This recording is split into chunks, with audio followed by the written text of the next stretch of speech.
Bienvenue dans cette première vidéo de la chaîne YouTube qui va être basée principalement sur le trekking, sur la randonnée, sur le bivouac et peut-être par la suite sur la van life. J'aimerais bien acheter un fourgon aménagé pour pouvoir partir à tout moment, n'importe où, n'importe quand, car c'est quand même plus grand et plus confortable qu'un van. Moi, il me faut absolument des toilettes, une douche dedans et que je puisse tenir quand même debout et assez à l'aise. Et en fait, avoir cette petite liberté et cette petite indépendance de dire je pars. C'est vraiment un truc qui me plairait, donc voilà, peut-être par la suite je partirai sur ça. Mais cette première vidéo, elle a surtout pour but de vous présenter avec quoi je pars en trek. Et on m'a demandé en fait sur Instagram ce que je prenais avec moi dans mon sac à dos. Instagram, c'est là où je mets toutes les randonnées, les stories en rapport à ça, là où je mets quasiment tout mon contenu. Donc je fais une vidéo YouTube pour vous montrer un peu plus en détail ce que je prends avec moi, présenter tout le sac complet. Du coup, je pars avec un sac Forklaz, le MT500 50 plus 10 litres, qui fait actuellement 12 kg comme il est. Donc on peut rajouter 2 kg d'eau qui vont se mettre dans les poches, ici et de l'autre côté. Donc je vais vous présenter tout son contenu et vous expliquer pourquoi je prends telle et telle chose. Donc dans un premier temps, je prends le chapeau, évidemment, sur moi. Je ne l'ai pas pris la dernière fois, mais c'est vrai qu'à marcher toute la journée, on a vite tendance à prendre des coups de soleil. Donc j'avais le nez qui était cramé, qui pelait, la nuque pareil. Donc je prends ce petit chapeau qui est en plus imperméable, donc s'il pleut, ça protège un peu la tête. Donc c'est toujours utile de l'avoir. Je prends aussi ce petit repose-fesses en accordéon qui prend pas de place, qui est très léger, fait 50 grammes, entre 50 et 60 grammes. Je trouve ça assez pratique pour pouvoir s'asseoir quand c'est un peu humide, sur de la mousse ou sur des rochers qui sont un peu coupants ou n'importe. Ça prend pas de place, je l'accroche sur le sac, c'est assez léger, donc pour moi c'est quand même assez bien de l'avoir. Toujours accroché sur le sac, je prends un bâton. Alors j'en prends pas deux parce que vu que je pars avec mon chien qui est juste là couché sur son matelas, j'aime bien des fois prendre la laisse en main, même si en général je l'accroche sur la ceinture du sac à dos au niveau de la taille, mais j'aime bien avoir une main libre au cas où, donc pour l'instant je pars avec un seul bâton. La dernière fois j'en ai pas pris. On me l'a conseillé de le prendre, c'était bien pour les genoux, pour s'aider à monter, même pour les descentes, pour se retenir un peu. On verra. Je ne sais pas du tout ce que je vais en penser, peut-être que je vais adopter, peut-être pas. Mais voilà, on verra bien ce que ça donne. Du coup, vu que je pars avec mon chien, ce que j'accroche aussi sur le sac, c'est une petite gamelle qui est assez pratique, assez légère pour mettre les croquettes et l'eau. À la base, j'avais une gamelle un peu similaire, un peu de la même taille, mais qui s'ouvrait comme ça avec un zip. Et du coup, en fait, il y avait deux gamelles, une pour l'eau, une pour les croquettes. Sauf que d'abord, je mets les croquettes, après, je mets l'eau et ça revient au même. J'ai économisé 300 grammes, je crois, donc c'est pas négligeable. Donc voilà, je pars avec une petite gamelle SEM comme ça, ça fait largement l'affaire. Je pense qu'on peut trouver encore plus léger, peut-être un peu plus petit, mais bon, c'est quand même assez adapté, c'est pas mal. Un autre item que je prends aussi, que j'accroche sur le sac, c'est une petite tasse. Je l'accroche sur le sac parce qu'au moins à l'intérieur, ça prend pas de place. C'est assez pratique pour boire du thé le soir, une tisane ou n'importe. J'aime bien l'avoir, ça prend pas beaucoup de place du coup vu que c'est accroché dessus, c'est assez léger, c'est en aluminium. On peut faire plus léger si on commence à prendre du titane, sauf que c'est un peu plus cher après forcément. Mais voilà, moi pour ce que je m'en sers, c'est assez pratique. J'aime bien l'avoir. Un autre truc que j'accroche sur le sac, c'est des claquettes super pratiques quand on a passé une journée complète à marcher pendant 25-30 km. C'est toujours bien de pouvoir enlever ses chaussures et se mettre vraiment au sec dans des claquettes. Faire respirer les pieds, c'est très important à avoir sur le sac à dos. La dernière chose que j'accroche dessous le sac, c'est mon matelas. Voilà, moi je dors là-dessus, c'est un matelas accordéon qui est assez léger, je l'accroche dessous donc ça prend pas trop de place. Après c'est vrai que niveau confort on peut avoir mieux avec un matelas gonflable. Moi j'ai fait ce choix du matelas accordéon en mousse parce que vu que je dors avec mon chien dans la tente, j'ai peur que ses griffes elles percent le matelas et du coup de devoir dormir avec un matelas crevé c'est pas le mieux, ça je risque rien. Même si ça s'accroche un peu, ça s'abîme pas forcément, c'est assez costaud, c'est assez léger. C'est un peu plus encombrant qu'un matelas gonflable, certes, mais au moins j'ai pas de mauvaise surprise de dormir sur un matelas qui est crevé. Et voilà, donc c'est quand même pratique, c'est moins confortable, mais je trouve que ça fait l'affaire. Pour rester dans le couchage, j'ai choisi de prendre la tente MT900 de chez Forklaz. C'est une tente 2 personnes, comme je dors avec mon chien. Je préfère qu'il soit avec moi dans la tente plutôt qu'il dorme à l'extérieur et que je me réveille dans la nuit, que je le voie plus parce qu'il est parti vadrouiller ou quoi et que je m'inquiète. Donc là, il dort avec moi à l'intérieur. Faut savoir que j'ai rajouté une bâche pour couper à la bonne dimension de l'intérieur pour pas qu'il l'abîme avec ses griffes en fait, donc ça me fait une petite couche d'isolation supérieure, ça me rajoute un peu de poids. Là elle est marquée à 1,950 kg, moi je crois que je tourne autour des 2,300 kg, un truc comme ça. Bon, c'est un choix que j'ai fait pour pas que la tente soit abîmée par le chien. Après ça reste une tente très facile à monter, vachement rapide. Ce qui est bien c'est qu'on peut dormir sans la toile de tente, donc juste avec la moustiquaire, donc c'est assez pratique quand il fait beau si on veut pas mettre la toile anti-pluie par dessus. Pour le couchage j'ai aussi pris ce duvet confort 0 degré.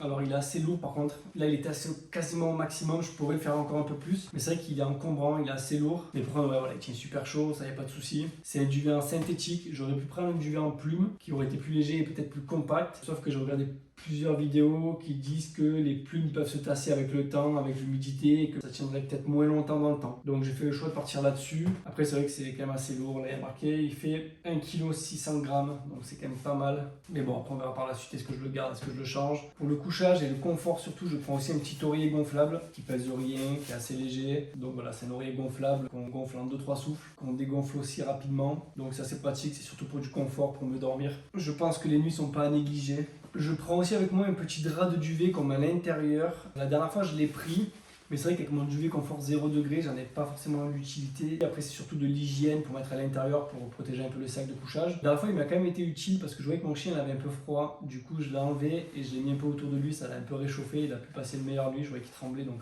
après ça allait un peu mieux. Donc c'est surtout de l'hygiène, c'est un confort en plus, pourquoi pas le garder, moi j'aime bien l'avoir. Concernant l'hygiène, il faut savoir que je mets tous mes modules dans des petits sachets comme ça, donc tout ce qui est vêtements, tout ce qui est bouffe, etc. Celui-ci, c'est pour l'hygiène, donc tout ce qui est lingettes. Voilà, je prends un paquet de lingettes, ça fait peut-être beaucoup, mais je préfère les laisser dans les sachets de base pour pas qu'ils perdent leur humidité. Je prends aussi une chaussette qui me sert de gant en fait, simplement pour me nettoyer. Je mets la main dedans avec du savon et c'est plutôt pratique pour se nettoyer, pour se laver. Du coup, je prends aussi un savon de Marseille mis dans un petit récipient. Je prends avec moi ce petit bouchon qui est troué et qui me sert en fait de douchette. C'est un bouchon qui s'adapte à ma bouteille d'eau, que je mets à l'envers et ça me fait une petite douchette. C'est assez pratique pour prendre la douche en extérieur, quand il n'y a pas de rivière ou de lac, etc. Et puis aussi une brosse à dents que j'ai coupée en deux pour économiser un peu de la place et un petit dentifrice basique. Je prends aussi avec moi 2 petites serviettes, donc une pour le chien, une pour moi. C'est des serviettes en microfibre, c'est super léger, ça prend pas de place, donc je trouve ça assez pratique. Le chien, je m'en sers surtout en fait s'il se baigne avant d'entrer dans la tente, je préfère l'essuyer. Après, il continue à sécher dehors. Et après, il peut rentrer dans la tente parce que je veux pas dormir avec un chien mouillé dans ma tente et qui me mouille le duvet, etc. Donc voilà, 2 serviettes, ça c'est pratique. Je prends aussi une petite trousse de soins avec le nécessaire dedans. Il y a peut-être un peu trop de trucs justement, mais enfin voilà, il y a des ciseaux, une petite pince pour enlever les tiques, une petite pince à épiler pour enlever les épines, etc. Des petits bandages, du scotch, des pansements, couverture de survie. Puis voilà, c'est toujours bien d'avoir une petite trousse de soins pour les petits bobos, pour pas que ça s'infecte, etc. Pour la popote, j'ai pris une popote de chez Decathlon. Alors c'est pas ce qu'il y a de plus léger, c'est en aluminium, mais c'est quand même assez pratique. Si on veut du léger, de toute façon on prend du titane, donc après c'est plus cher. Moi j'en ai quand même eu pour à peu près 1000 balles tout mon équipement, donc c'est pas extrêmement cher parce que si on veut du léger, on peut monter à bien plus haut. Ce qui est pratique avec cette gamelle, c'est qu'il y a des petits trous pour verser de l'eau si jamais on fait des pâtes ou du riz, donc ça peut être quand même pratique. Elle est vendue, il me semble, avec la cuillère, je crois, qu'elle est fournie avec. Je mets dedans aussi une petite éponge qui est assez pratique pour nettoyer la popote. Je mets la bouteille de gaz à l'intérieur. Donc ça prend moins de place, au moins dans le sac. Il y a un bol qui est fourni avec, je m'en suis pas trop servi je crois. Si, peut-être une fois pour mettre le petit déj dedans. Mais sinon en général je mets tout là-dedans et je mange là-dedans quoi. Donc voilà, c'est pas ce qu'il y a de plus léger. Il y a tout qui s'embrique à l'intérieur, c'est assez pratique, donc ça fait l'affaire. C'est aussi un peu gros quand même, c'est un peu volumineux. Mais bon en soi, pour l'instant je reste avec ça. Ensuite, pour aller sur la popote, je prends aussi ce petit brûleur de chez Forclaz. C'est pas forcément le plus léger, le plus compact. Mais pour ce que je m'en sers, je trouve qu'il est assez pratique et assez fonctionnel. Ce qui est bien, c'est qu'il y a le petit cliquet pour allumer la flamme sans avoir besoin de briquet ou d'allumettes. Donc c'est pas forcément le plus léger, le plus petit, mais je trouve qu'il fait l'affaire. Donc justement, comme mon brûleur ne marche plus, je prends un briquet et je prends aussi des allumettes dans ce petit sachet d'aluminium avec le petit grattoir pour allumer la flamme justement. C'est vraiment au cas où parce que si j'ai plus mon truc qui marche sur mon brûleur, j'ai plus de feu et je peux plus manger, donc voilà. Du coup pour la bouffe, pareil, donc j'ai mon petit sachet avec mes items à l'intérieur. Je prends surtout du plat lyophilisé, je prends aussi des petits sachets de riz. J'ai pris 3 plats lyophilisés, on part 3 jours de nuit. Donc le petit sachet tout fait à la bolognaise, au riz, au curry, etc. Je prends aussi un sachet de petit déj que j'ai fait moi avec des petits morceaux de chocolat cassé, des petits fruits secs, des flocons d'avoine, un peu de sucre. Donc voilà, après je mets un peu d'eau dedans et ça fait fondre le chocolat, ça donne du goût. Je prends aussi des petits sachets comme ça, donc dedans il y a du riz, il y a des petits sachets de thé, il y a des petites soupes aussi en sachet. Pour le soir, ça peut être assez sympa de manger une soupe après manger ou alors un petit thé, etc. Donc voilà, je prends ça avec moi en plus. Après j'ai un autre sachet comme ça qui est pour le chien cette fois-ci, donc je mets toutes ces croquettes dedans, toutes les portions de croquettes. Je préfère les mettre dans des sachets individuels, lui en donner un le soir, un le matin. C'est plus facile pour moi, au moins j'ai pas besoin de peser sa nourriture sur place. Donc voilà, j'ai des sachets individuels pour chaque jour. Donc toujours pareil, dans un sac étanche, je mets les affaires que je veux qui restent au sec. Donc comme le duvet, les caleçons, les chaussettes, etc. J'ai ce duvet de chez Decathlon qui est en plume, qui est très compact, très léger, donc très pratique, il tient très chaud. Donc ça c'est bien pour le soir ou le matin quand il fait un peu frais ou après la douche, très pratique. J'ai aussi un petit pull comme ça qui fait très bien l'affaire, qui est assez léger. Donc pareil, si le soir il fait un peu frais ou le matin, c'est assez pratique, ça prend pas trop de place, c'est assez léger, donc ça fait l'affaire. Puis ça, c'est le short avec lequel je vais prendre sur moi d'ailleurs, donc je vais pas le mettre dans le sac, je vais partir avec celui-là. Je prends pas de pantalon, je vais prendre un caleçon long je pense, au cas où il fasse un peu frais, mais en général quand on marche ça va. Puis après je pars avec deux paires de chaussettes comme ça, donc une qui restera dans ce sac là pour rester au propre et une que j'aurai sur moi, c'est les mêmes chaussettes. Elles sont bien parce qu'elles ont des renforts au niveau des frottements, donc là où il est susceptible d'avoir des ampoules. J'ai déjà fait 45 km avec ces chaussettes, j'ai pas eu de problème de mal de pied ni rien, donc c'est quand même assez pratique. Elles sont vraiment pas mal, elles sont pas données, je crois que c'est 18 € la paire. Elles sont pas en laine Merino, mais elles sont quand même assez pratiques. Et puis je prends un petit caleçon sur moi de rechange, donc j'en ai un sur moi et un dans le sac que j'alterne après quand je lave, etc., que je mets à sécher. Donc voilà pour les affaires. Donc je prends aussi des mouchoirs, ça sert toujours pour faire les besoins. Après c'est vrai que le mieux c'est de s'essuyer avec de l'eau, de se laver avec de l'eau, parce que les gens en général ils laissent leur mouchoir traîner par terre, soit des mouchoirs avec lequel ils s'essuient ou même des papiers, n'importe quoi, de grignotage, etc. C'est assez dommage de voir ça. Donc le mieux c'est d'utiliser de l'eau, hein. Vous lavez avec de l'eau et c'est aussi propre, même voire plus propre qu'avec du papier. Et si jamais vous essuyez avec du papier, vous pouvez toujours le mettre dans un sac poubelle. Moi je prends ça.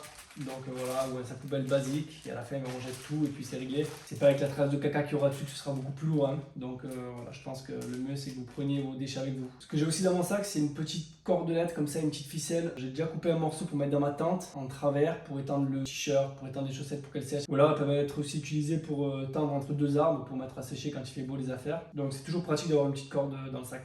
Deux indispensables à avoir car le temps tourne très vite en montagne, on peut très vite être surpris, c'est un sursac, donc pour protéger le sac de la pluie, même s'il est étanche, il faut avoir ça sur soi, hein. Je pense qu'il vaut mieux avoir ça sur soi, plutôt que de dire je fais confiance à mon sac et de se retrouver avec un duvet mouillé, parce qu'après pour dormir mouillé, je pense que ça doit être une sacrée galère. Et je prends aussi une parka, c'est pas ce qu'il y a de plus étanche parce que j'ai pris la moins chère de chez Decathlon, c'est une Quechua, mais bon ça fait quand même l'affaire. Après ça ne me dérange pas de marcher sous la pluie sans protection tant que le sac est protégé. Je l'ai mis qu'une fois, j'avais quand même les bras mouillés, alors je sais pas si c'est la condensation avec la chaleur qui fait que on transpire à l'intérieur et que ça fait mouiller, je sais pas. Donc je la prends sur moi parce que c'est quand même bien de l'avoir. Ensuite je prends aussi une petite frontale de chez Decathlon qui est sur batterie. J'ai pas eu besoin de la recharger encore, elle a dû rester allumée peut-être 3-4 heures facile. Bon, je vais quand même la recharger avant de partir. J'ai pas payé bien cher, c'est assez léger, puis dans tous les cas une frontale c'est assez indispensable, on peut accrocher dans la tente pour faire de la lecture. Quand je pars seul je prends un livre, j'aime bien lire. Là on part avec deux potes donc je pense pas prendre un livre, hein, on va être ensemble. Mais voilà, une frontale quand même c'est indispensable, il vaut mieux l'avoir. Ce que je prends aussi c'est ce petit sachet avec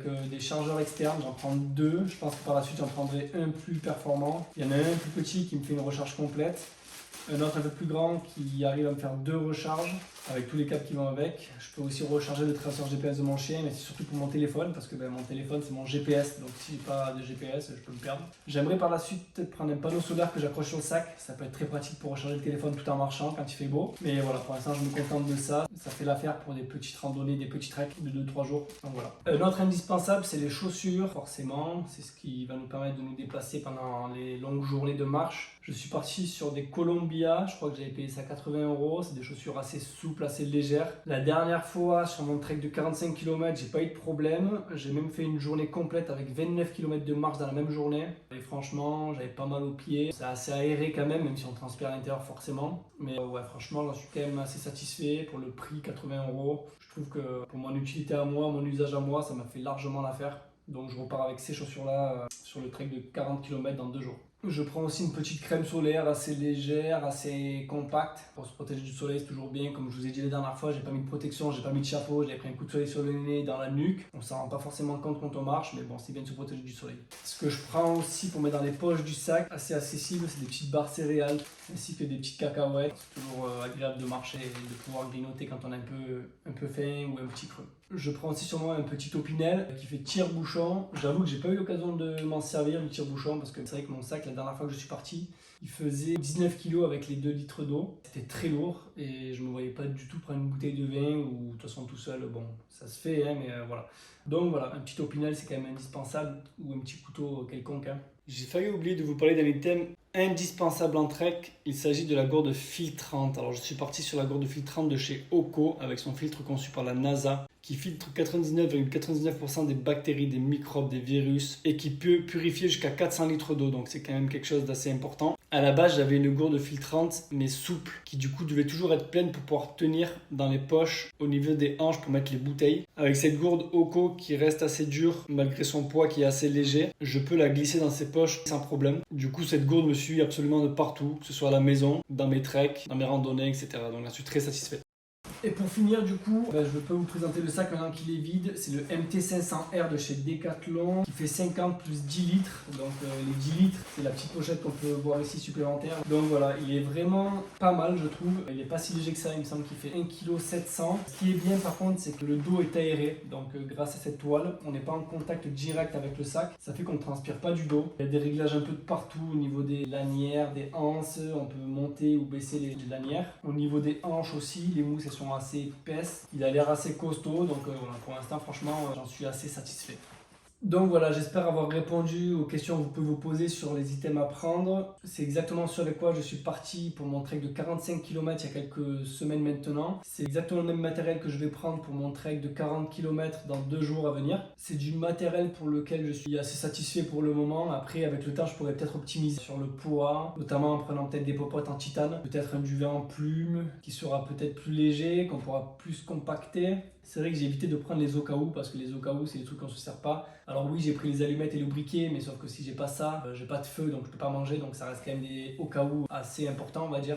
Donc voilà, j'espère avoir répondu aux questions que vous vous posez peut-être. Si jamais vous avez d'autres questions, vous pouvez les laisser en commentaire sans problème. Si vous avez aussi des conseils, évidemment je prends. Je suis pas un expert non plus en trek, j'adore ça donc je le fais. Mais je suis pas un grand expert, hein. Je me suis équipé avec le minimum pour l'instant, le moins cher possible, j'en ai pour 1000 € à peu près. Donc voilà, si vous avez des conseils, je suis carrément preneur. Je vous mets dans la description de la vidéo tous les liens des items que moi j'ai pris, c'est la plupart chez Decathlon. Et si vous voulez suivre l'aventure d'un peu plus près, je vous mets mon Instagram juste là, je mets toutes les vidéos, tous les treks que je fais et beaucoup de stories. Je vous remercie d'avoir regardé cette vidéo, j'espère qu'elle vous a plu. Si c'est le cas, je vous invite à mettre un petit like, ça me ferait plaisir, à vous abonner à la chaîne et je vous donne rendez-vous du coup pour une prochaine vidéo. Ciao.